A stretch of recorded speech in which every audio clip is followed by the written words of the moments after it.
qui peut délabré bambula ebele kasi lelo penza na bokasi ya chef de l'état penza kwa Tshisekedi nzela penda ekomi kitoko betone nzela penda elati lelo na wa esika kasi lelo penza tozali awa on dirait que l'État tozela penda chef de l'état face à Tshisekedi fachi beton oyo bana ya makala bana ya buku ya selembao ya kimbangu babimi na nzela mpona koyamba face à Tshisekedi na mosala penza sali kitoko lelo na gouverneur Gentil Ngobila tozali awa kolanda quelques interviews ya population congolaise ndenge basepeli penza lolenge nini nzela oyo ekomi kitoko kolanda penza arrivé ya chef de l'état oyo kala te Félix Tshisekedi akosala arrivé na ye awa na elengesa esika mpena akotalaka batravo lolenge nini oyebike nzela oyo ebandi depuis ngingiri kobima kino na Mongafula ekosunga mpena population ya Mongafula kouta Mongafula kokende ntina centre ville kosunga mpe population ya ngingiri koleka awa ati kuna na campus na université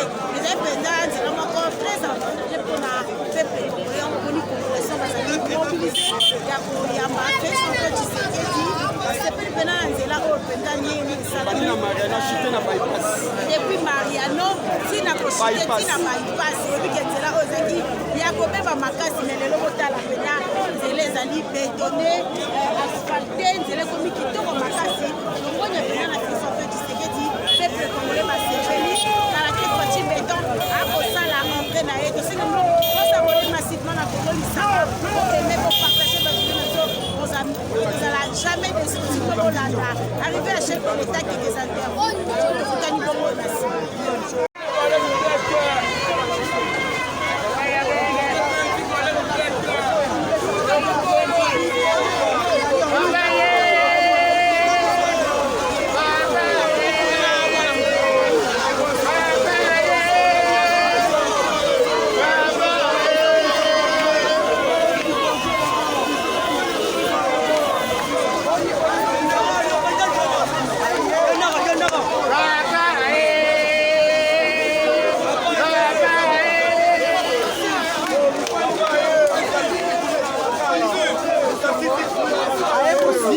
kimia epai ya polisi oyo mpenza azangi botoso na mokonzi ya mboka aye kotala mpenza terrain solo esengeli mokonzi ya mboka aya na esika ezalisana esika na kotikala nsima te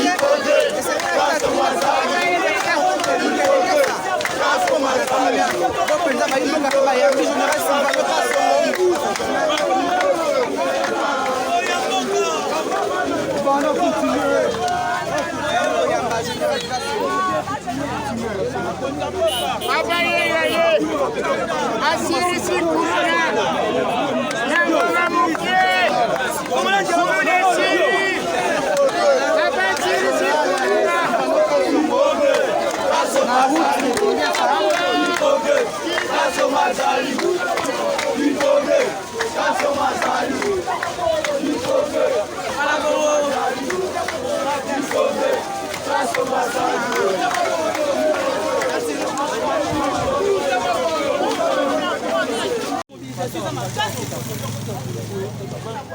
Facha akotela wae bomoni a penza ndenge bato bakosala mosala ndenge peuple Congo bomoni mituka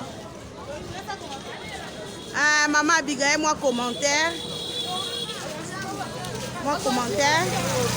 voilà bandeko awa tokomi na frontière ya bato bamona boke bandeko nyonso ya Congo lisanga donc babonye na biso ya Congo lisanga awa tokomi na frontière oyo ezali na ngambu babengaka commune ya Bumbu mpe na ngambu oyo kote loboko na ngai ya gauche ezali babengaka commune ya Makala donc nga na okoloba naza mwana ya koto nakoli mpenza koto oyo na fanzi bata ebele koto oyo espace oyo biso tokomi ya depuis 2006 ezalaka bongo inachevé na loba à l'époque même tobandaki komata na batransport na biloko babengaka Land Rover kasi lelo oyo population ya koto oyo bakoki kozala na esengo bazomata na moto voire même dernièrement namoni batransport ezobelela Makala wenze ce qui veut dire nzela vraiment ekomi fréquentable. Alors ezaka kapona esiango ya population ndenge chef de l'état asili kosala nzela oyo ensemble na gouverneur de la ville Gentini Ngovila topesi bango kaka merci parce que eza parmi ba prérogatives na bango mais eza pe droit na biso population to hérité bongo eloko oyo ya malamu. Moi mama ozali mopandisa moi liloba na population pona kobatela nzela komona poubelle ekomi awa yango pesa kaka surtout ça nzela oyo to baseleli biso oyo ebongi c'est bien bon mais eza na biso population nde po tobatela yango parce que soki lelo mpe totiki nzela yango ebegi chef de l'état oyi koleka lelo lobi me akoleka mikolo nyonso te ndenge biso tolekaka na ntango nyonso en tout cas bandeko na nga oyo baza population ya makala population ya ngiringiri voire même ya kalamu parce que na ngambu mpe ya kimbangu bazoutilize kaka même goutre oyo ya elengesa tobatela nzela oyo mpo esunga biso ewumela lobilobi to même bana na biso ntango bakoya bakuta yango en bonne et due forme. Merci mingi, merci tokopusana toujours awa tokozela kaka boye ya tata mokonzi ya ekolo Congo tokotambola faci beto bomoi mituka ndenge ezoleka na mopete nyonso.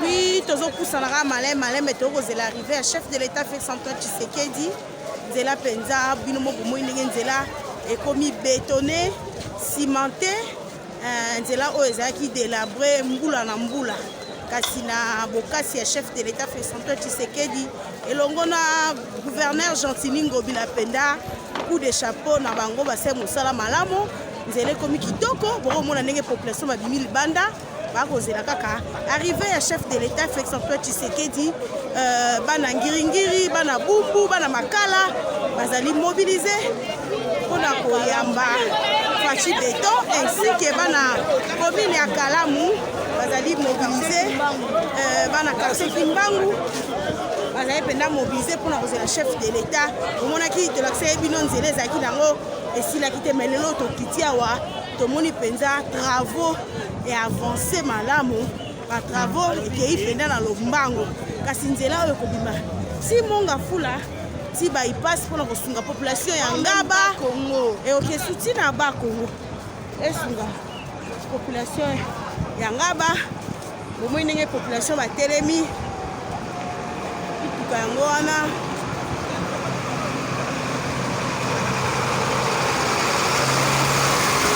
omona nzela nadeya la polisi esali ya sécurité.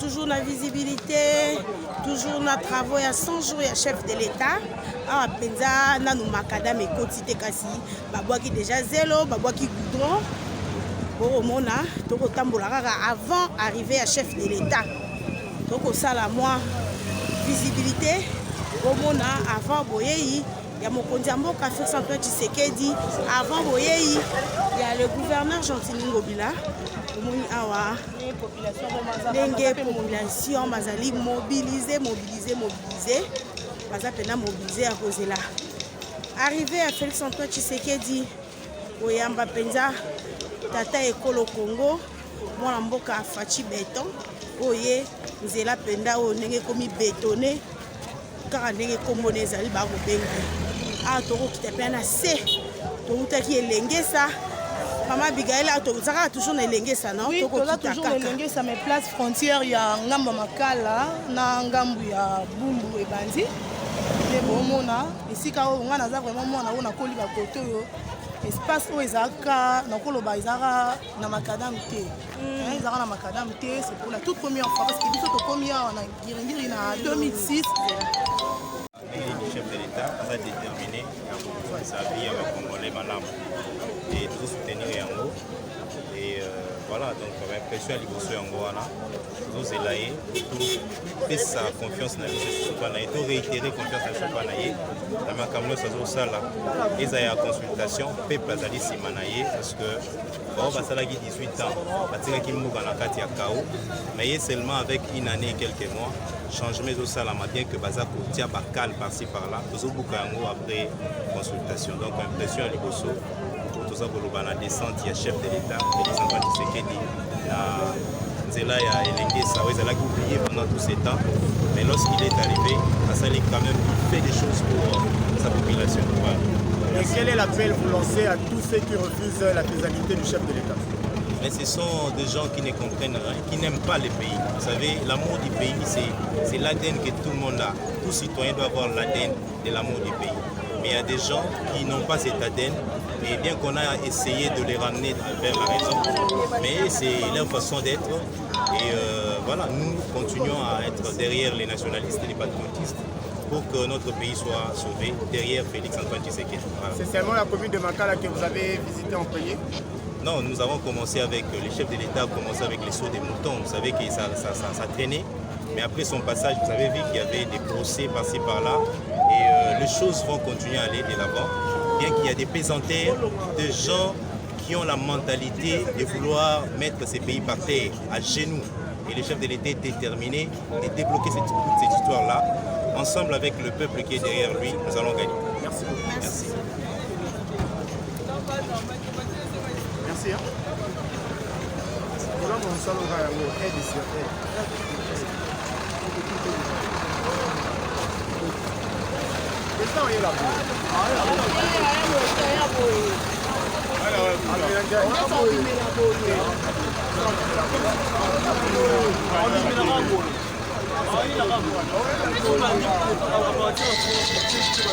En 2021, président de l'Union africaine, mandat 300.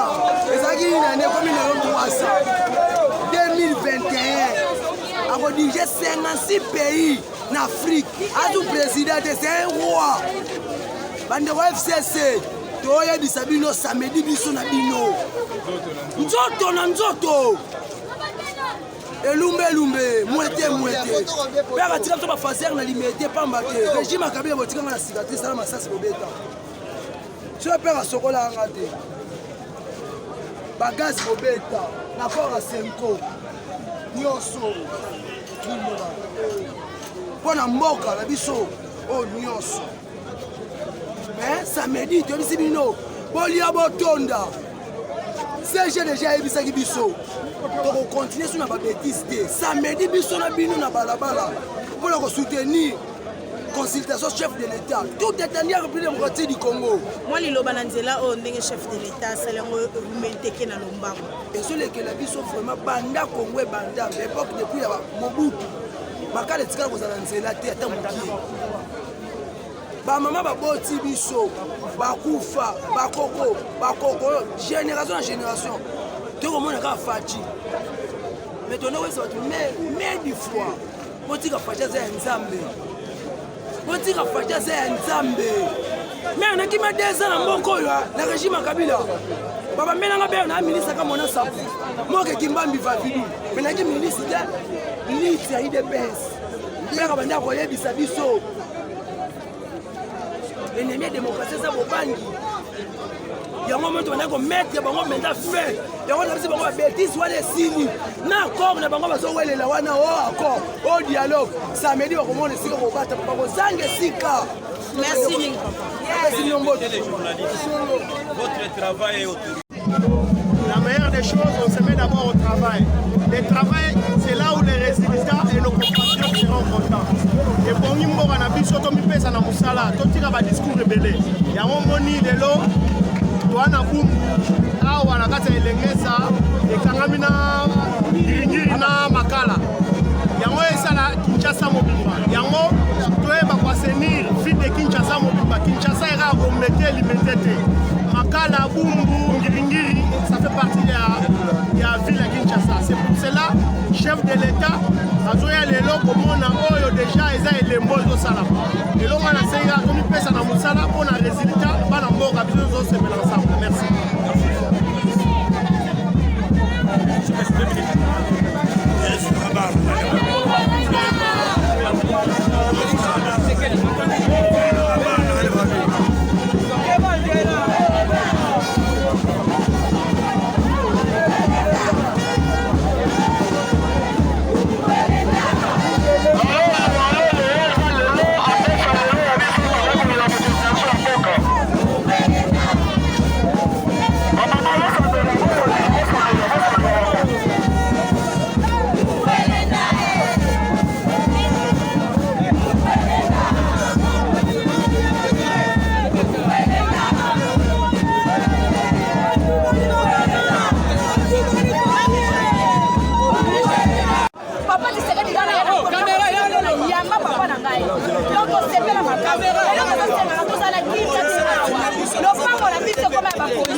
mais basi ya sécurité na bino ya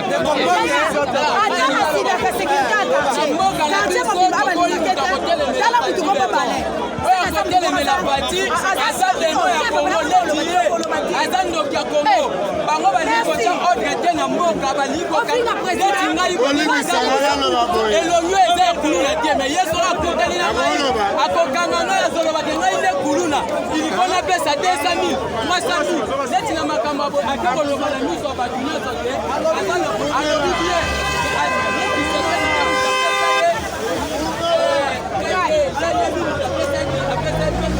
eza Kabila non c'est que eza traître ya Kabila akende commandant depuis 1971 nazalaka te nandimaka te elengisa bakotya makadamu lelo mwana mama malata mwana papa Tshisekedi ya faci beto tika nzambe akimbangu azala na yo oyo kotelemela yo oyo bazotelemela yo biso moko peuple toza nsima na yo tika nzambe abatela yo oloba boye apesa konsela basoda na biso soda yeba boye oza soda te mpola motu moko mokili ezali ya nzambe soki oza soda okata asereka na kombo ya nani na kombo ya motu to na kombo ya mboka na kombo ya mboka me mpona nini soki moto asalaki mosala na ye alongo mosu akoti ozorekonete ye te ojuste basoda biso batanga te batanga te ojuste ozali soda Kabila asalaki mosala na ye manda esili asi akei yo ozali soda oza na poste oza kombanda ozolobake ngai nazali awa mpona moto atiaka yali Kabila ye parti te me nayebi te soki eza nini nazoyeba te yango na konsoda bazala mayele badesulasmasula se kotina boayobabi ekomo na ye balene awa nakwaatika biloko bazosala ba eza pena na saseki soda te soda asala mosala na yo mokonzi nyonso koya abenga ye papa azali botosi na mokonzi ya mboka mpona nini soda azalaka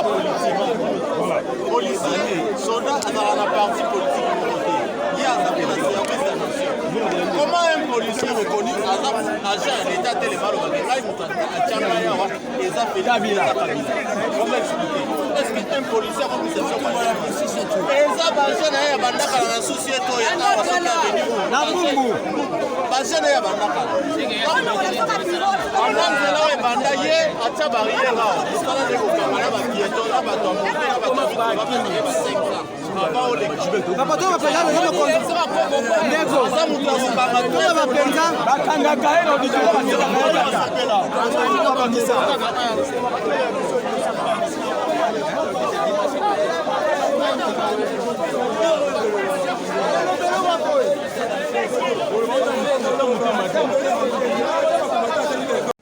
te non ça oui toza na elenge sa bokomona nzela pene ezali bien très bien nzela esaka bamvula ebele ezalaki bongo de l'après kasi lelo na bokasi ya chef de l'état Félix Antoine Tshisekedi bokomona ndenge peuple congolais bakotambola malamu kasi lelo Félix Antoine Tshisekedi akosala descente lelo awa bokomona nzela ndenge ezali kitoko makasi nzela oyo ebandi na elenge sebimi ti kuna na monga fula kasi nzela ekomi kitoko lelo descente ya chef de l'état elongo na Gentilini Ngobila bakosala descente lelo okomona eza très bien asphalté